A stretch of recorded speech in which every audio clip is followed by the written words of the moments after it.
사방은 어둡고 적막했다. 도로를 덮었던 아스팔트는 어느새 자취를 감췄다.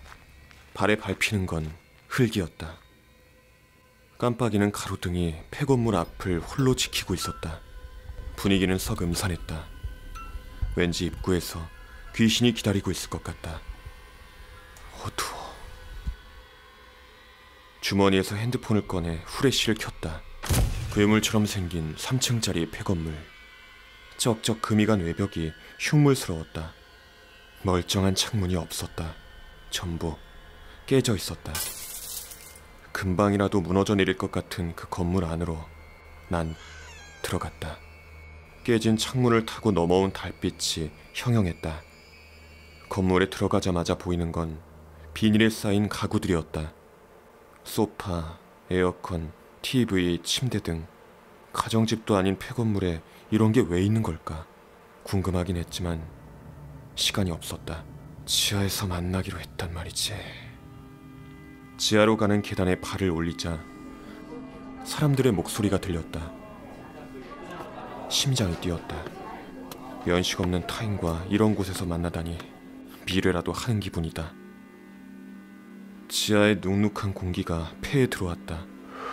생각보다 넓은 지하에 9명의 사람들이 모여 있었다. 나와 눈이 마주친 한 남자가 자리에서 일어났다. 오셨네요. 기다리고 있었습니다. 그는 빙긋 웃으며 말했다. 조명은 없었지만 그들 앞엔 양초가 하나씩 서 있었다. 유령처럼 흔들리는 촛불. 결코 밝은 빛은 아니었지만 그럭저럭 앞을 분간할 순 있었다. 늦어서 죄송합니다. 나는 고개를 꾸벅 숙였다. 지각이라니. 면목 없었다. 사람들은 책상에 앉아 있었다. 책상은 총 10개, 양초도 총 10개. 대열은 원형이었다. 훌라후프처럼 동그랗게 마주보고 있는 책상과 그 위에 올려진 양초에서 상당히 공을 들인 티가 났다.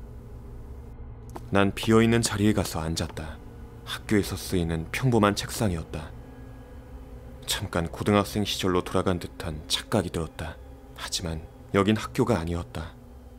내 옆에 있는 사람들도 반 친구가 아니었고.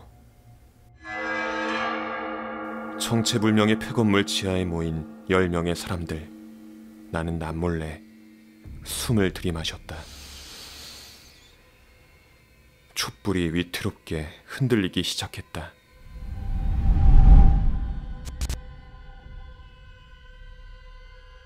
내 이름은 이하진. 23살이고 대학교에서 전자공학을 전공하고 있다. 난 평소 웹소설을 즐겨 읽는 편이다. 영상이나 그림으로는 접할 수 없는 활자만의 묘미. 그 맛에 푹 빠진 나는 과몰입한 나머지 종종 끼니를 잊기도 했다. 내가 애용하는 사이트는 노벨피아였다. 그곳에서 발굴한 소설이 바로 심야십담이었다. 장르가 공포였다. 심야십담의 줄거리는 대략 이렇다. 10일간 10명의 사람들이 10개의 촛불 앞에 모인다. 사람들에겐 각자의 촛불과 각자의 괴담이 있다. 그들은 하루에 하나씩 차례대로 괴담을 풀어놓는다. 그리고 그 괴담이 끝나면 촛불이 꺼지고 그 사람은 죽는다. 촛불이 꺼지면 왜 사람이 죽는 건지 나로선 도저히 이해할 수 없었다. 소설에도 제대로 된 설명이 안 나왔다. 촛불이 꺼졌다. 그래서 그는 죽었다. 끝. 이런 식이었다. 작가는 시코르스키라는 괴상한 필명을 사용하는 인간이었다. 전혀 알려지지 않은 이른바 학고 작가. 촛불이 꺼지면 사람이 죽는다. 그딴 개연성 밥 말아먹은 소설이 인기 있을 리 없었다. 마지막 화의 조회수는 고작 10이었다. 10명의 사람만이 이 소설을 끝까지 읽은 것이다. 그리고 나도 그 10명 중 한 명이었다. 마지막 화에서 작가는 후기를 남겼다. 봐주셔서 감사하다. 독자 여러분 덕분에 완결할 수 있었다. 그런 판에 박힌 말이었다. 그리고 덧붙여 자신도 이 소설처럼 타인과 괴담을 나누고 싶다고 했다. 그것도 직접 만나서. 정신이 나간 건가? 애초에 이런 소설을 쓰는 사람이 정상일 리는 없다마는 작가는 약속 시간과 상세한 주소까지 남겼다. 꼭 와주세요. 재밌는 괴담이 준비되어 있답니다. 미친놈. 난 그렇게 중얼거렸다. 하지만 한편으로는 호기심이 동했다. 이런 소설을 쓴 작가는 어떻게 생겨먹은 놈일까? 도대체 뇌 속에 무슨 생각을 담고 다니길래 이런 저질 소설을 쓰는 걸까? 마침 작가가 남긴 주소가 내 집에서 아주 가깝기도 했다. 걸어서 10분 거리였다. 할 것도 없는데 한번 가볼까? 가서 촛불이 꺼지면 사람이 죽는 이유를 물어봐야겠다.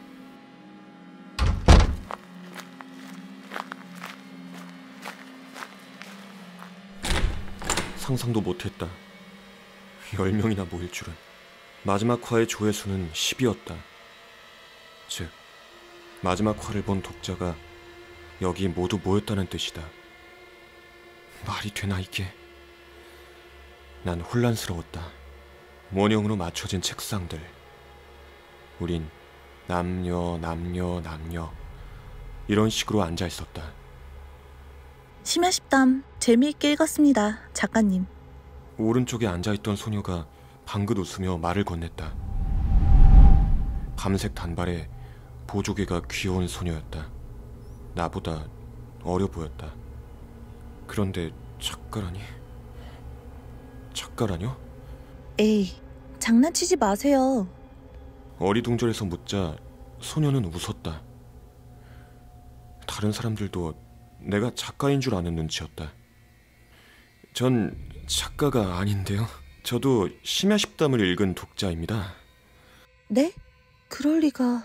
자초지종을 들어보니 자신을 작가라고 밝힌 사람이 아무도 없는 모양이었다. 자연스럽게 가장 늦게 합류한 내가 작가로 오해받았다. 옆에 앉은 소녀는 고개를 갸우뚱했다. 분명 저희들 중 한 분은 작가님이실 텐데요. 정체를 숨기고 계신 걸까요? 재밌네요. 다들 재밌어 했지만 나는 기분이 조금 나빴다. 기껏 독자들을 불러 모아놓고 한다는 짓이 정체 숨기기라니. 한심한 인간인 게 분명했다.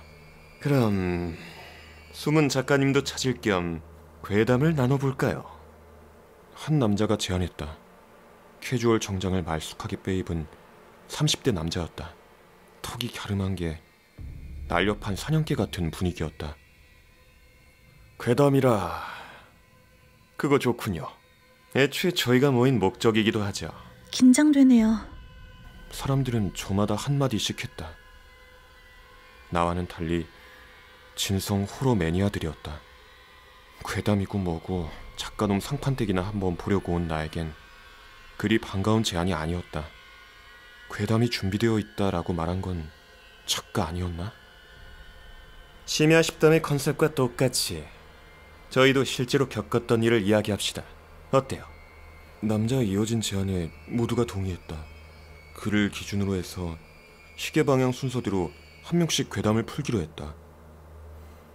그것도 자신이 실제로 겪었던 일이어야만 했다. 이거 곤란하게 됐는데. 난 이야기를 잘하는 편이 아닐 뿐더러 괴담에 근접한 일 따위를 실제로 겪은 기억이 없었다. 그나마 다행인 건 내 차례는 꼴찌에서 두 번째라는 점일까. 맨 마지막 이야기를 할 사람, 즉 꼴찌는 내 왼편에 앉은 소녀였다. 오른편에 앉은 소녀와는 달리 차분한 분위기였다. 검고 긴 생머리에 하얗다 못해 창백해 보이는 피부, 어둠 속에서도 눈길을 끄는 풍모였다. 인상이 조금 차갑긴 했지만 대단한 미소녀임은 틀림없었다. 저는 오늘 이 이야기를 하기 위해 왔습니다. 남자가 입을 열었다. 들뜬 어조였다. 작가님은 어디선가 경청하고 계시겠죠.